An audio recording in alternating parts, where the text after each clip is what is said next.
The sound of shattering glass jolted me from my concentration. I'd been grading papers at the dining room table, enjoying a rare moment of peace in my usually chaotic life. But of course that couldn't last. "Oops, sorry, Leah," Bella's shrill voice called from the kitchen. "I'll clean it up later." I gritted my teeth, forcing myself to take a deep breath before responding. "It's fine, Bella. I'll take care of it." As I grabbed the broom and dustpan, I caught a glimpse of my reflection in the hallway mirror. Dark circles under my eyes, hair pulled back in a messy bun, I barely recognized myself. At 35, I should be thriving in my career as an assistant professor, not playing maid to my irresponsible sister-in-law. The front door opened and Sam trudged in, looking exhausted. "Hey, honey," he mumbled, barely meeting my eyes. "Sam, we need to talk," I said, setting aside the broom. "Why are Bella's things all over our guest room?" He sighed, running a hand through his hair. "Look, she's going through a rough patch. Lost her job again. I told her she could crash here for a few days." "A few days?" I echoed, my voice rising. "Sam, her stuff is everywhere. It looks like she's moving in." Before he could respond, Bella sauntered into the room, still in her pajamas despite it being nearly noon. "Oh, hey, big bro. Thanks again for letting me stay. You're a lifesaver." I watched in disbelief as she planted a kiss on Sam's cheek, then flopped onto our couch, reaching for the TV remote. "Bella," I said, trying to keep my voice level, "I thought you were looking for a new job today." She waved a hand dismissively. "Oh, you know how it is. The market's tough right now. I'll get to it tomorrow." I turned to Sam, silently pleading for backup, but he just shrugged helplessly. "I'm heading to bed," he mumbled. "Early shift tomorrow." As he disappeared upstairs, I felt a familiar knot of tension forming in my stomach. Something was off with Sam lately, beyond just the stress of his job. We'd barely spoken in weeks, and now this situation with Bella. My phone buzzed, a text from my mother-in-law, Christine. "Heard Bella's staying with you, so kind of you to help out. Roger and I are thrilled you're all getting along so well." I nearly laughed out loud. Of course, Christine and Roger were thrilled. It meant they didn't have to deal with their youngest daughter's latest crisis. "Leah?" Bella's voice interrupted my thoughts. "Do you guys have any snacks? I'm starving." I closed my eyes, counting to 10 before responding. "There's fruit in the fridge, Bella. Help yourself." She made a face. "Ugh, no junk food? How do you live like this?" As I watched her rummage through our kitchen, leaving a trail of mess in her wake, I felt something inside me snap. "That's it," I muttered, grabbing my keys and heading for the door. "Where are you going?" Bella called after me. "Out," I replied curtly. "Don't wait up." I slammed the door behind me, relishing the momentary silence. As I got into my car, I realized I had no idea where I was going. All I knew was that I couldn't spend another minute in that house. My phone buzzed again, another text from Christine. "By the way, Olivia mentioned she might need a place to stay for a while, too. You have room for one more, right?" I stared at the message in disbelief. This couldn't be happening. How had my life spiraled so far out of control? As I pulled out of the driveway, I made a silent vow to myself. Something had to change, and soon. I just had to figure out what and how. I returned home late that night, hoping to find some peace. Instead, I walked into a disaster zone. Bella's clothes were strewn across the living room, and the kitchen sink overflowed with dirty dishes. The scent of stale pizza hung in the air. "Sam?" I called out, my voice tight with frustration. "We need to talk. Now!" He emerged from our bedroom, looking sheepish. "Hey, Leah, I was just about to clean up." "Save it," I snapped. "This isn't about the mess. It's about Bella. She can't stay here, Sam. It's not working." His face hardened. "She's my sister, Leah. Where's she supposed to go?" "I don't know, but this isn't sustainable. Our house isn't a halfway home for unemployed relatives." Sam's eyes flashed with anger. "That's rich coming from you. At least I'm trying to help my family." "What's that supposed to mean?" He hesitated, then blurted out, "I lost my job, okay? 2 weeks ago. I've been trying to figure out how to tell you." The room spun. I gripped the back of a chair to steady myself. "You what? How could you keep this from me?" "I was ashamed," he mumbled. "I thought I could find something else quickly, but..." "But what? You decided to invite your jobless sister to live with us instead?" "She understands what I'm going through," Sam shouted. "Unlike you, always wrapped up in your work, your students, your precious career." The words stung like a slap. I've been supporting us, Sam, paying the bills, keeping this household running, and this is how you repay me? Before he could respond, Bella stumbled in, clearly tipsy. Whoa, what's with all the yelling? Can't a girl get some beauty sleep around here? I rounded on her. Bella, this isn't working. You need to find somewhere else to stay. Her lower lip trembled. But Sam said I could stay as long as I needed, right, Sam? I turned to my husband, silently daring him to side with her. To my shock, he nodded. Yeah, Bells, you're welcome here. Unbelievable, I muttered. So that's it? I don't get a say in my own home? Sam's expression softened. Leah, please, we're all going through tough times. Can't we just support each other? I laughed bitterly. Support? Is that what you call lying to me for weeks? Inviting your sister to move in without even discussing it? Bella piped up. Hey, I can hear you. You know, if you don't want me here, just say so. I have been saying so. I exploded. But neither of you seems to care what I think or feel. Sam reached for me, but I jerked away. Don't. Just don't. I can't deal with this right now. I stormed upstairs, slamming our bedroom door behind me. As I collapsed onto the bed, my phone buzzed. A text from Olivia. Hey sis, everything okay? Sam mentioned you might need some help around the house. I could come stay for a while if you need me. I stared at the message in disbelief. Was this some kind of sick joke? Had Sam invited his entire family to move in without telling me? Downstairs, I could hear Sam and Bella talking in hushed voices. My husband and his sister conspiring against me in my own home. The betrayal cut deep. I typed out a quick response to Olivia. Thanks, but I think we have enough house guests at the moment. Talk soon. As I hit send, a cold determination settled over me. This couldn't continue. Something had to give, and I was done being the only one making sacrifices. Tomorrow, I decided, I would start looking for my own place. If Sam and Bella wanted to play house, they could do it without me. It was time to take back control of my life, even if it meant walking away from everything I thought I knew. With that resolution, I drifted into an uneasy sleep, dreaming of empty houses and endless arguments, wondering how my life had unraveled so quickly. The shrill ring of my phone jolted me awake. I fumbled for it, squinting at the screen. Christine's name flashed and my stomach dropped. Just what I needed. Another lecture from my mother-in-law. Hello, I answered, my voice still thick with sleep. Leah, dear, I hope I didn't wake you. Christine's saccharine tone grated on my nerves. I just wanted to check in. How are things with Bella? I bit back a sarcastic retort. Things are tense, Christine. I don't think this arrangement is working out. Oh, nonsense, she chirped. I'm sure you're all getting along splendidly. Bella's always been such a joy to have around. I nearly choked.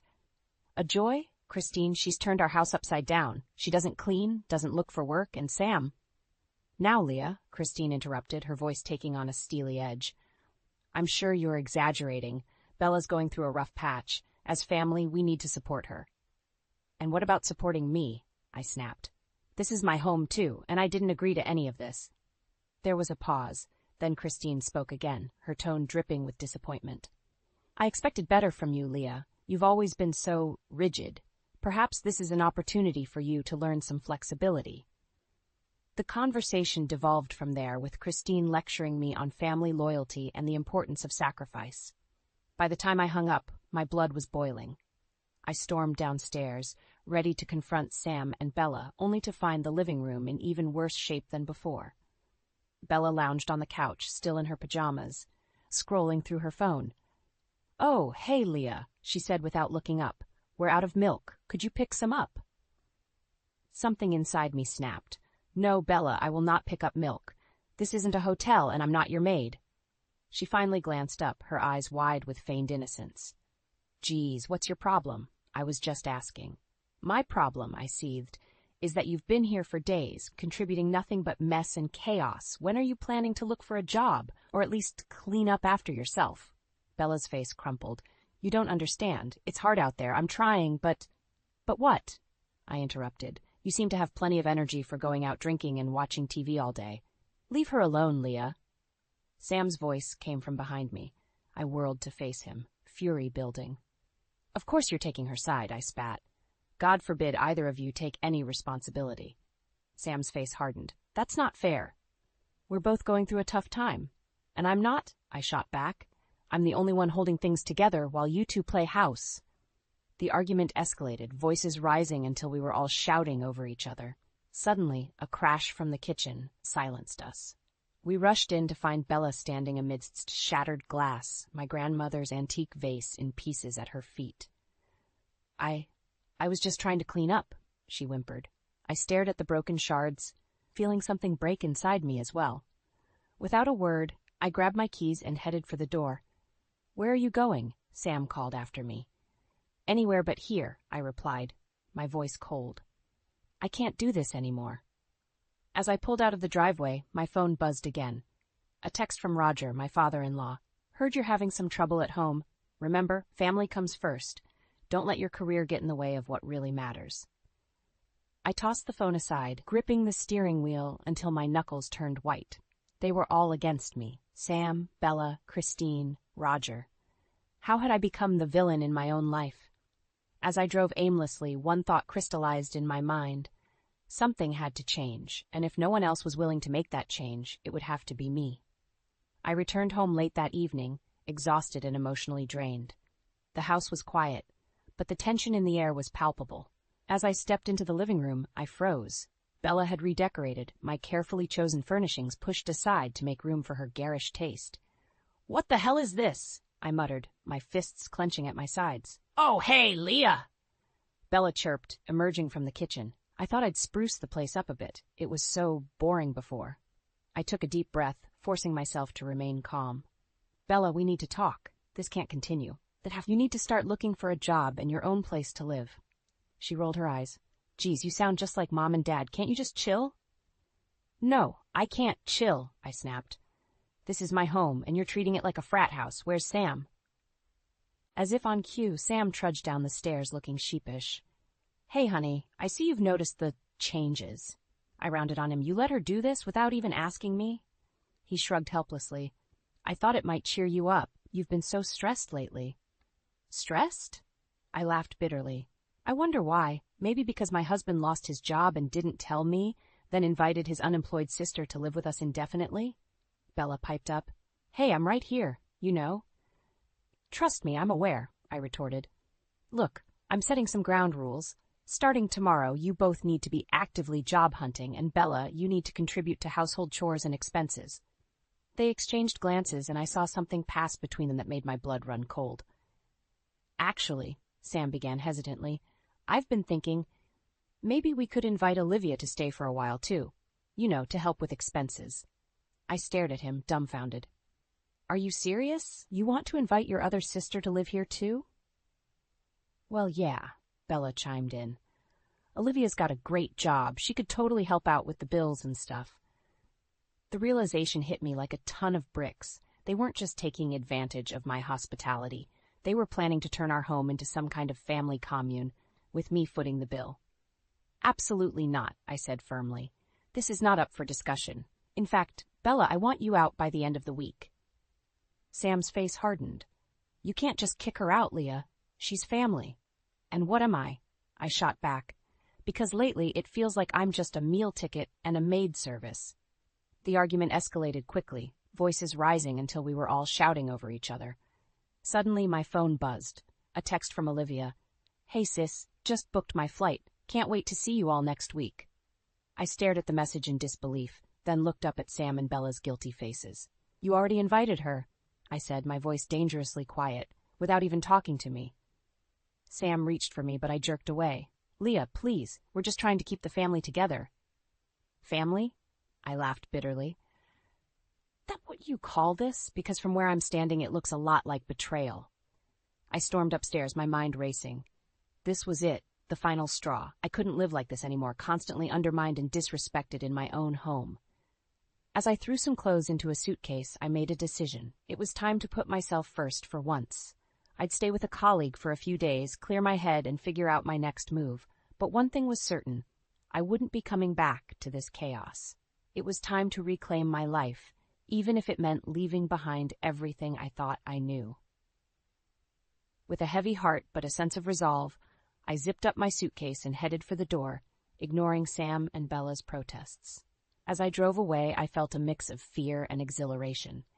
The future was uncertain, but for the first time in months, I felt like I was taking control of my own destiny. I sat in my colleague's guest room, staring at my phone. Olivia's number glared back at me, daring me to make the call. With a deep breath, I hit dial. Leah? Olivia's voice was warm, but cautious. Is everything okay? I've been trying to reach Sam, but he's not answering. I laughed bitterly. Oh, everything's just peachy. Did you know about their little plan? Plan? What are you talking about? I filled her in on the chaos of the past few weeks. Bella moving in, Sam's job loss, and now their scheme to have Olivia join the fray. Oh my God. Olivia gasped. Leah, I had no idea. Sam just said you guys could use some help with expenses. I never meant to intrude. Well, that makes one of you, I muttered. There was a pause, then Olivia spoke again, her voice firm. I'm canceling my flight. This is ridiculous. Have you talked to Mom and Dad about this? I scoffed. Oh, I've talked to them all right. They think I'm being selfish for not wanting to support the entire family. That's absurd, Olivia said. Look, I'm coming into town next week for a conference. Why don't we meet up and figure this out? As we made plans, I felt a glimmer of hope. At least one person in this family seemed to have their head on straight. After hanging up, I checked my messages. 5 missed calls from Sam, 3 from Bella, and a scathing text from Christine. Leah, how could you abandon your family like this? I thought we raised you better. Anger bubbled up inside me. Before I could stop myself, I fired back a response. You didn't raise me at all, Christine. I'm Sam's wife, not your daughter, and right now, I'm not sure I want to be either. Seconds after hitting send, my phone rang. It was Roger. Leah, he began, his voice stern, I think you owe your mother-in-law an apology. I exploded. An apology? Are you kidding me? Your children have taken over my home, disrespected me at every turn, and you think I'm the one who needs to apologize?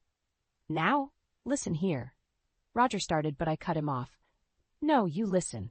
I'm done being the family doormat. If Sam and Bella want to play house, they can do it without me, and you and Christine can stop pretending you have any say in my life. I hung up, my hands shaking. Part of me felt liberated, but another part was terrified. What had I just done? My phone buzzed again, a text from Sam. Leah, please come home. We need to talk. I stared at the message, torn. Part of me wanted to rush back, to try and salvage what was left of my marriage. But a stronger part knew that going back now would just mean falling into the same old patterns. As I debated, another text came through, this time from Bella. Hey sis, no hard feelings about earlier, right? BW, I borrowed your car to go job hunting. Hope that's cool. That was the final straw. I'd left my car at home when I stormed out, and now Bella was joyriding in it, probably with no intention of actually looking for work. In that moment, everything became crystal clear. I couldn't go back. Not now, maybe not ever. It was time to start putting myself first. With shaking hands, I typed out a response to Sam. I'm sorry, but I can't come home right now. I need some time to think. Please tell Bella to return my car immediately, or I'll report it stolen.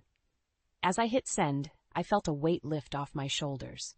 For the first time in months, I was standing up for myself. The road ahead was uncertain, but one thing was clear. I was done being a supporting character in my own life story. It was time to take the lead. I stood on the doorstep of my own home, feeling like a stranger. It had been a week since I'd left, and Olivia's arrival for her conference had finally given me the courage to return. Taking a deep breath, I unlocked the door and stepped inside. The chaos that greeted me was beyond anything I'd imagined. Clothes, empty takeout containers, and beer bottles littered every surface. The air was thick with the stench of stale alcohol and unwashed bodies. Hello? I called out, my voice echoing in the eerie silence. Olivia appeared from the kitchen, her face a mask of shock and disgust. Leah, thank God you're here. I don't even know what to say. Before I could respond, Bella stumbled down the stairs, clearly hungover. Oh, hey sis, she slurred. Didn't expect to see you back so soon. My blood boiled. Where's Sam? I demanded. As if on cue, my husband emerged from our bedroom, looking disheveled and reeking of booze. Leah? He mumbled, rubbing his eyes. What are you doing here? What am I doing here? I repeated incredulously. This is my house, Sam. The better question is, what the hell have you been doing? Olivia stepped in, her voice tight with anger. They've been having a nonstop party, Leah. I got here yesterday, and it's been like this the whole time. I tried to talk some sense into them, but Sam had the decency to look ashamed. Look, we just got a little carried away. Things have been tough, you know? Tough? I exploded. You think this is tough? Try working your ass off to support a family that doesn't appreciate you, only to come home and find it turned into a frat house. Bella piped up. Hey, we've been looking for jobs. Well, kind of. It's not our fault the market sucks. I rounded on her. And my car? Where is it, Bella? She paled. Oh, about that. There might have been a tiny accident. The room spun. I gripped the wall for support, trying to process everything. That's when I noticed something on the coffee table. Job applications, but not for the positions I'd expected. Sam, I said slowly, picking up the papers. What are these? He shifted uncomfortably. Well, I've been thinking, maybe it's time for a change. Those are applications for jobs overseas. You know, a fresh start for both of us. I stared at him, dumbfounded.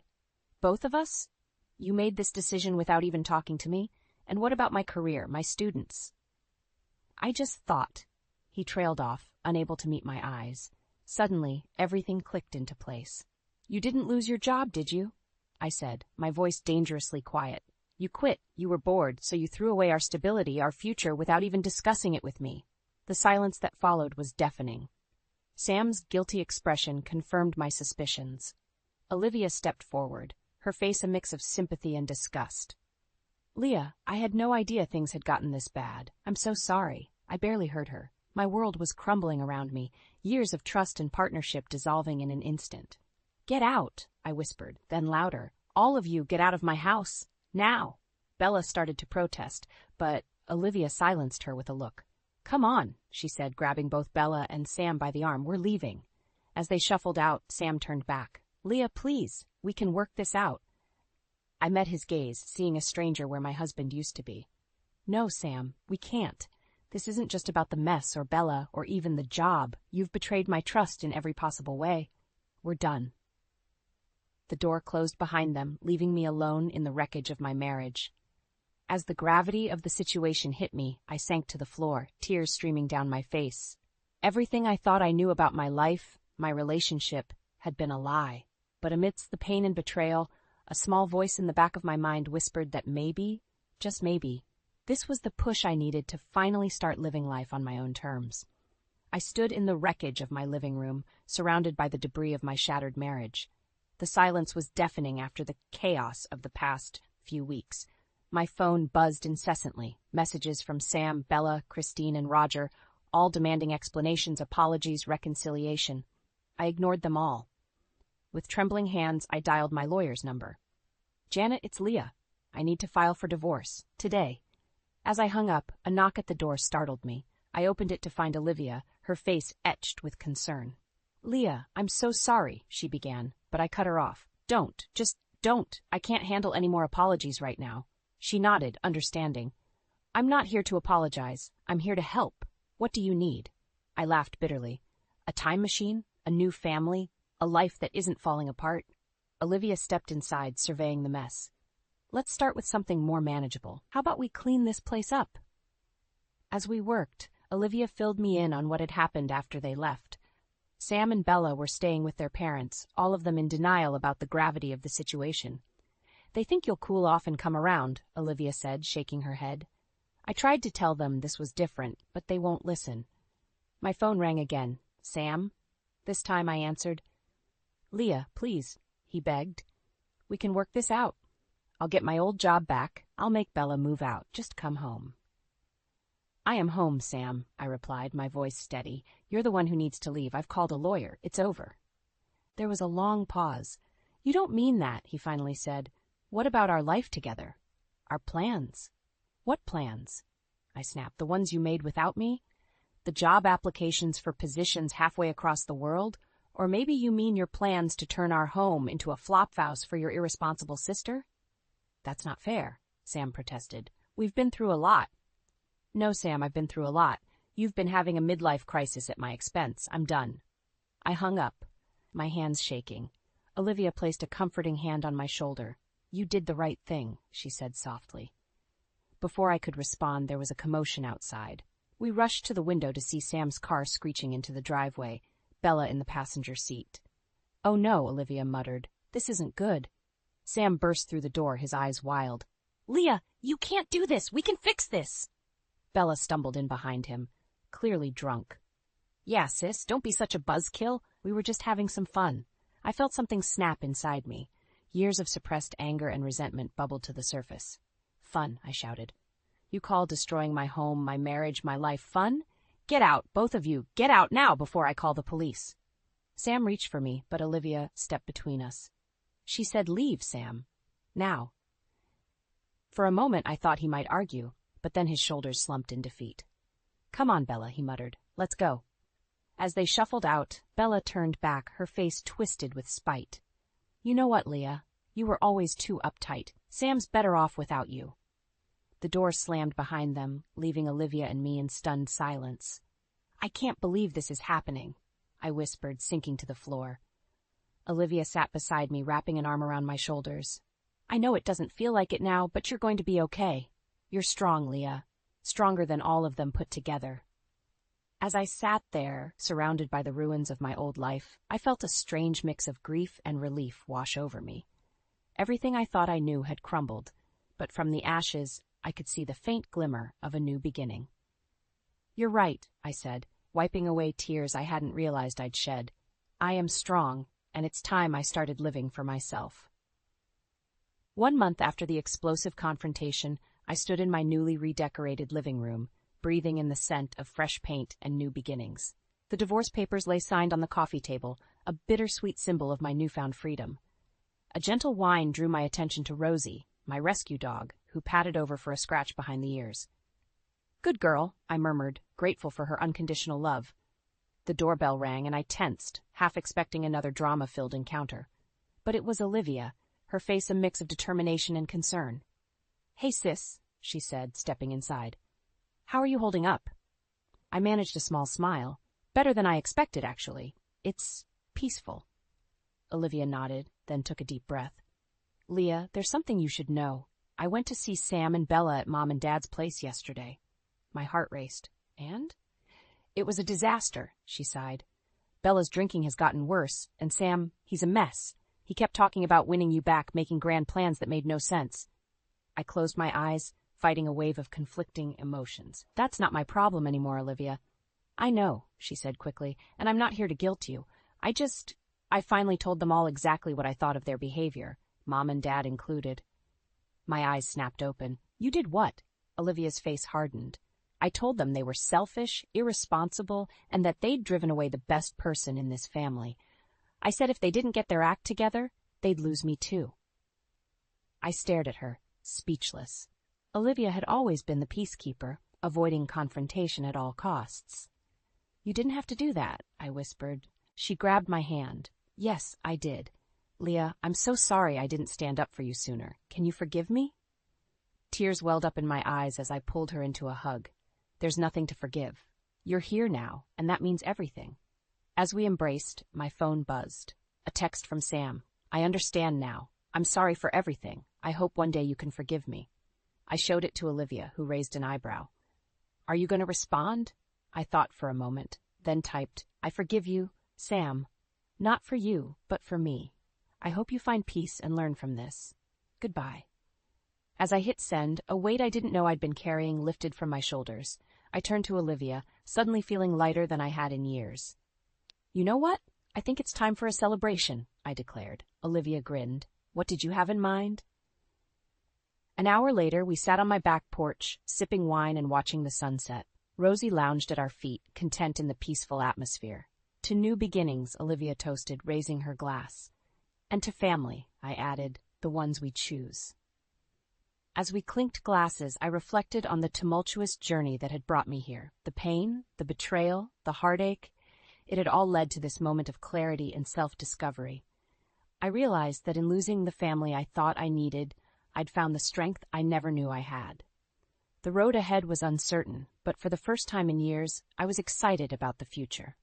"You know," I said to Olivia, "I think I'm going to apply for that department head position at the university, the one I always thought was out of my reach." Olivia beamed. "That's fantastic. You'll be amazing." As the last rays of sunlight painted the sky in brilliant hues, I felt a profound sense of peace wash over me. The chaos of the past few months had forged me into someone stronger, someone unafraid to stand up for herself and pursue her dreams. I looked at Olivia, my faithful ally, and down at Rosie, my loyal companion. This, I realized, was what true family looked like. Not the toxic relationships I'd left behind, but the supportive, loving connections I'd chosen for myself. "Here's to the next chapter," I said softly, more to myself than anyone else. And as the stars began to twinkle in the darkening sky, I knew that whatever challenges lay ahead, I was ready to face them, on my own terms, with my chosen family by my side. Sitting in the dimly lit living room, I clutched a photo of my late husband, Elliot. The silence was only broken by the soft ticking of the grandfather clock, a constant reminder of the time that had slipped away since his passing.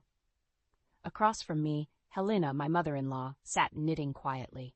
Her presence always brought a comforting sense of stability. The door swung open, shattering the stillness. Raymond, my new husband, strode in with a grin that stretched ear to ear. "Cora, you won't believe what I've found." His voice was laced with excitement. I looked up, my heart heavy. "What is it, Raymond?" "It's a mansion, Cora. A magnificent mansion. Just imagine us living there. It's only $3 million, a steal for a place like that." His eyes sparkled with a fervor that I hadn't seen before. "A mansion?" My voice was a mere whisper, disbelief coloring my tone. "Raymond, how could we possibly afford that?" He leaned in, his smile widening. "We'll use the insurance money from Elliot. It's perfect." The room seemed to spin. That money was all I had left of Elliot. "But that money, it's meant for my future security," I managed to say, gripping the photo tighter. "Cora, darling, it's just money, and what better way to use it than to secure our luxurious future?" Raymond's dismissiveness struck a nerve. Helena stopped knitting, her gaze sharp. "Raymond, that money was meant for Cora's well-being, not for such extravagance." He dismissed her with a wave of his hand. "Helena, you worry too much. It's a good investment. Cora agrees with me, right?" I felt cornered, his expectant eyes pressing down on me. Memories of Elliot, our dreams and love, seemed to be fading away, overshadowed by Raymond's grand plans. "Raymond, do we really need something so extravagant?" My voice shook, betraying my inner turmoil. "Trust me, Cora. This is our future. A new beginning," he said, his tone leaving no room for argument. I glanced at the photo in my hands, then at Raymond's eager face, and finally at Helena. Her expression held concern and a hint of disappointment. Doubt crept into my heart, a growing sense that the life I had envisioned with Raymond was slipping through my fingers like grains of sand. I tried to make peace with the decision, but the mansion loomed in my mind like a gilded cage. The following weeks were a blur of Raymond making arrangements. He seemed oblivious to my growing unease and Helena's silent disapproval.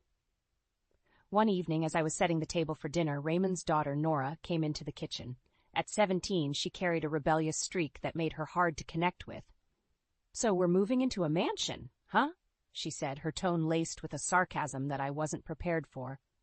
"Yes, it seems so," I replied, keeping my voice neutral. Nora leaned against the counter, eyeing me with a mix of curiosity and disdain. Must be nice, stepping up in the world thanks to someone else's money. Her words stung, and I struggled to maintain my composure. "Nora, it's not like that. It's complicated." "Sure, whatever you say, Cora," she dismissed, grabbing an apple and leaving the room as abruptly as she had entered. That night, Raymond was unusually quiet at dinner. Helena barely spoke, her disapproval of the situation hanging heavily in the air. The tension was palpable. After dinner, Raymond cornered me in the living room. "Cora, we need to talk about the house. There are some papers that need your signature." I tensed. "Papers? What kind of papers?" "Just some formalities for the purchase. You know, since it's your money that's paying for it," he said casually. My heart raced. "Raymond, I'm not comfortable with this. It's all happening so fast." He frowned, his patience wearing thin. "Cora, we've been over this. It's a great opportunity. Don't be so sentimental about the money." "But it's not just the money, Raymond. It's what it represents," I protested, my voice rising. He stepped closer, his expression hardening. "Cora, you're my wife. It's your duty to support my decisions. We're doing this, and that's final." I recoiled from his words. They felt like a betrayal, a stark reminder of how little he respected me or my feelings. I lay awake that night, staring at the ceiling, feeling trapped in a life that was spiraling out of my control. The day we moved into the mansion was surreal. The grandeur of the place couldn't mask the hollow feeling in my heart. Raymond was like a child, gleaming with pride, while Helena's sadness was palpable, her usual warmth replaced by a cold resignation. I was arranging some books in the living room when Raymond strutted in, his demeanor more arrogant than ever. "Cora, now that we're here, there are going to be some changes," he declared, a smug smile playing on his lips. I paused, a sense of dread washing over me. "What kind of changes?" "Well, for starters, I think it's only fitting that you take care of the house. After all, a mansion needs a proper housekeeper," he said, his eyes gleaming with a cruel amusement. I stared at him, disbelief and anger mingling in my chest. "You want me to be the housekeeper? In my own home?" He laughed, a cold, heartless sound. "Your home? No, Cora, this is my house. You're just living in it. And as for being a housekeeper, well, it's not like you have much else to do." I felt a surge of anger. "Raymond, I am your wife, not your servant." His expression turned icy. "You're whatever I say you are. And right now, I say you're the housekeeper. You should be grateful I'm even allowing you to stay here." Helena, having overheard the conversation, entered the room, her expression a mixture of fury and disbelief. "Raymond, you can't be serious. Treating Cora like this, it's inhumane." He turned to Helena, his eyes cold. "And you, Helena, I don't even know why you're still here. You're not my family. Frankly, you're just a burden." The words cut through the air like a knife. I could see the pain in Helena's eyes, the insult too much to bear. We were both prisoners in a gilded cage, our dignity stripped away by a man we once trusted. That night, as I lay in bed, the mansion felt more like a tomb. Raymond's true nature had revealed itself, a monster hiding behind a mask of charm. I realized then that I couldn't live like this, not under his control. A plan began to form in my mind, a way to escape this nightmare. Revenge wasn't just a fleeting thought anymore. It was a necessity. The days that followed were a blur of emotional turmoil. Raymond's tyranny over the house grew each day, and his disdain for both Helena and me became more blatant. It was during these dark days that Helena and I found solace in each other's company, plotting our escape from this gilded prison. One evening, as we sat in the dimly lit kitchen, Helena spoke up, her voice steady but filled with resolve. "Cora, we can't live like this any longer. We need to leave, to find our own way." I nodded, feeling a spark of hope amidst the despair. "I've been thinking the same, Helena, but where would we go? Raymond has control over everything." Helena reached across the table, taking my hand. "The insurance money, Cora, we use it to buy a place of our own, a condo, something modest but ours. We leave Raymond and this mansion behind." The idea was daring, almost reckless, but it ignited a fire within me. "But the money, it's tied up in this mansion now," I said, the weight of our situation pressing down on me. Helena shook her head. "No, my dear, only a portion of it. There's still enough left. We were careful, remember? We can do this." The plan was simple yet bold. We would secretly purchase a condo, a place where we could start anew, free from Raymond's shadow. The thought of taking back control, of reclaiming my life, was exhilarating. Over the next few weeks, we moved cautiously, meeting with real estate agents and lawyers under the guise of mundane errands. Each step we took was a step closer to freedom. The day we signed the papers for the condo was a day of quiet triumph. Raymond, lost in his own egotistical world, remained oblivious to our plans. The night before we were set to leave, I couldn't sleep. The anticipation of a new beginning, mixed with the fear of Raymond's reaction, kept me awake. I knew the confrontation would be inevitable and likely explosive. As dawn broke, I packed my bags, my hands trembling with a mixture of fear and excitement. Helena was already waiting for me, her bags packed, her face determined. "We can do this, Cora. It's time," she said, her voice a mix of courage and defiance. I nodded, taking a deep breath. "Let's go. Let's take back our lives." We left the mansion quietly, slipping away into the early morning light. The future was uncertain, but for the first time in a long time, it was ours to shape. Settling into the condo felt like a breath of fresh air. Helena and I reveled in our newfound freedom, the weight of Raymond's oppression lifting from our shoulders. However, I knew this peace would be short-lived once Raymond discovered our absence. It wasn't long before my phone rang, Raymond's name flashing on the screen. Taking a deep breath, I braced myself and answered. "Where the hell are you?" Raymond's voice was a mix of rage and disbelief. I've left, Raymond. Helena and I both have. We're not coming back, I said, my voice steady despite the racing of my heart. You what? You can't just leave. That house, it's in your name, the bills, everything. His voice was frantic, tinged with panic. That's no longer my concern. I won't be a part of your twisted game any longer, I replied, feeling a surge of empowerment with each word. You ungrateful. Do you have any idea what you've done? You'll ruin me. Raymond's voice was rising, his words laced with venom. That was never my intention, Raymond, but I refuse to be your prisoner, your housekeeper.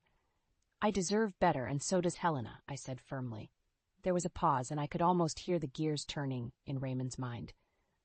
You'll pay for this, Cora. You think you can just walk away? I'll make sure you regret this. I felt a chill at his words, but my resolve was unshaken. I'm not afraid of you anymore, Raymond. Goodbye. With that, I hung up, cutting off his tirades. In the following days, Raymond's attempts to contact me became more desperate. He left voicemails, each more aggressive than the last, demanding that I return and fix the mess I had left behind. But I was done being his victim. Each message he left only strengthened my resolve. Helena and I started to rebuild our lives, our bond stronger than ever. The news eventually came that Raymond was facing financial ruin. The mansion, with its exorbitant costs, had become his undoing. His social standing crumbled as the truth of his behavior, and our departure became known. I felt a mix of vindication and sadness. Raymond had brought this upon himself, yet I couldn't help but feel a pang of pity. He was a man undone by his own greed and cruelty. But this was his battle to fight, not mine. Helena and I had chosen a different path, one of freedom and dignity. We had escaped the shadow of the mansion, and in its place, we found light.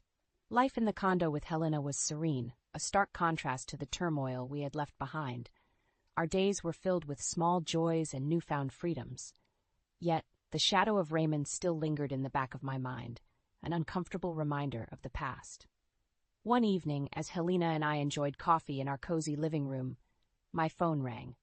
Seeing Raymond's name on the screen again made my heart sink. Hello, Raymond, I said, steeling myself for another barrage of insults. Cora, please, you have to help me. Raymond's voice was different this time, tinged with desperation. Help you? Raymond, after everything, why would I ever? I started, but he cut me off. The mansion, it's falling apart. I can't afford the upkeep, the taxes. I'm drowning here. I need you to come back. We can start over, he pleaded. Start over? The audacity of his request left me speechless. The man who had tried to reduce me to a housekeeper now wanted salvation from me.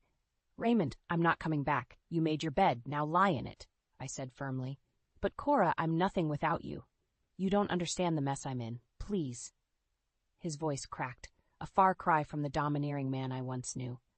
Raymond, you chose this path. You chose to treat me and Helena like we were disposable. You can't expect me to fix the consequences of your actions, I replied, my voice unwavering. There was a heavy silence on the line before Raymond spoke again, his voice barely a whisper. I'm sorry, Cora. I never meant for things to go this far. I miss you.